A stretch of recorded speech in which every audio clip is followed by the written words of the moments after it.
Thousands of South African post office workers could face retrenchment. It's after creditors approved a business rescue process for the cash-strapped state entity. A business rescue practitioner, Anoosh Rooplal and Diamonds, say that the plan will be implemented over 5 years. The leaner post office is expected to have around 5,000 workers. That's down from the current 10,000. Well, remaining employees will then be upskilled and operations will be digitized. Without going any further, then let's bring in one of the business rescue practitioners, in fact, to hear directly from the source about the process going ahead. A very good evening to you, Anoosh. Good to have your time, Anoosh Rooplal. What does this approval by the creditors today mean? What does it trigger going forward? Good evening to you and your viewers. Effectively, the adoption of the business rescue plan allows for the implementation of the plan effectively. So the meeting today was a meeting of the creditors who voted in favor of the plan, and that threshold was more than 75%, which is what's required in order for the plan to be adopted. So effectively, it does a number of things for us as the business rescue practitioners. It allows us to commence with rationalizing the operations, i.e. reducing the branch footprint to 600 branches. It allows us to commence with the retrenchment process in terms of Section 189. And it allows us, effectively to then start streamlining the business and implementing various other initiatives to start focusing on things like customer delivery, customer service, of course, focus on cost reductions, which allows the, post office to also effectively become solvent again by virtue of the compromise that was voted on in today's plan. Mm-hmm. And in the vote, from what you presented, were the creditors accepting of everything? So there's a number of stakeholders or affected parties, as they are referred to in terms of the Companies Act. And affected parties include creditors, it includes employee representatives, regulators, and of course the shareholder as well. But at the end of the day, it's the creditors who get to vote on the plan. So yes, there is various classes of creditors. It's difficult to align interests of all affected parties or creditors because of competing interests. You've got different types of creditors, from the smaller SME to the larger retirement fund, which is part of which caters for the employees' retirement savings, etc. So there's different categories and sizes. Naturally, it is difficult.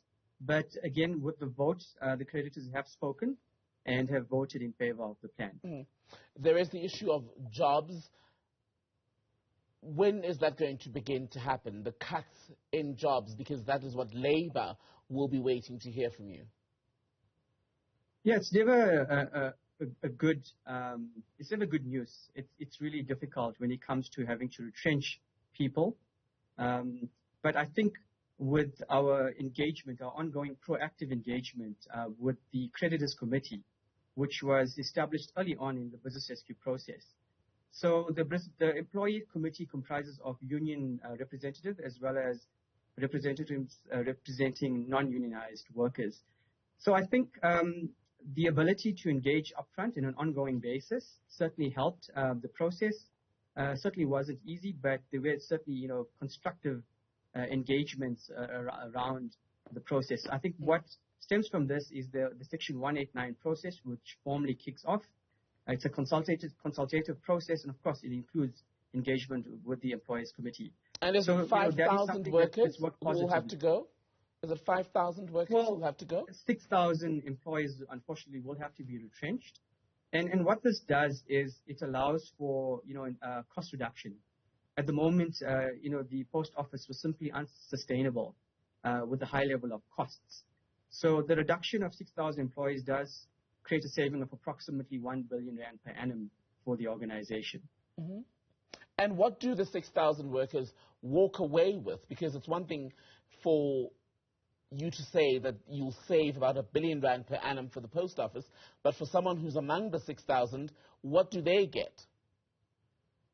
Yeah, so in terms of the Labour Relations Act and the Section 189 process, there's a retrenchment package that's computed, and that will be worked out through the consultation process with the representatives. Of course, it includes elements of certain leave entitlements that's due, and salaries up to the point that they have worked. Those would be the financial benefits. Of course, this is not an easy initiative to implement, as I've mentioned, but there will be other supportive measures that we'll be putting into place, like employee counseling. But also, more importantly, we will assist these employees to get their retrenchment benefits, from the UIF and so forth. I think what's different with this plan is normally in a normal retrenchment process, amounts are paid upfront in a lump sum. So we are looking to pay that over a period of 12 months, which effectively helps employees. They can view it as almost a monthly income whilst they look for other employment, etc.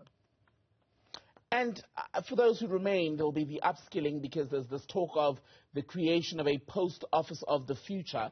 What will it actually look like? And in terms of the actual upskilling, where is the skill base or skill level of the average post office worker today, and where do you need to get it in order for this plan to take flight?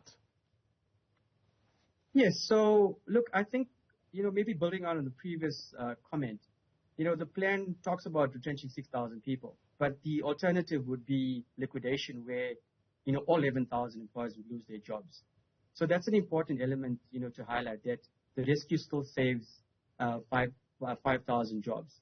And yes, quite right. To that, we are looking at certain changes that involves a culture shift, a culture change. We've got to get back to client centricity, in other words, focusing on adding value to our clients. And of course, other initiatives does include automating the post office, improvements, capital investments, and of course, the digital journey that the post office needs to embark on to remain relevant in the current SA, environment, the modern society, so to speak. So we will look at a combination of training initiatives that we can implement as part of the turnaround, and of course, assessing not just employees, at the lower levels, but even employees at the leadership level. And to that end, we'd have to look at competency of leadership going forward to manage an optimized, restructured entity, and this could be IT expert, digital experts, and so forth. So it's a well-rounded approach that we're going to have to adopt here. Thank you very much for that, Anoosh Rooplal.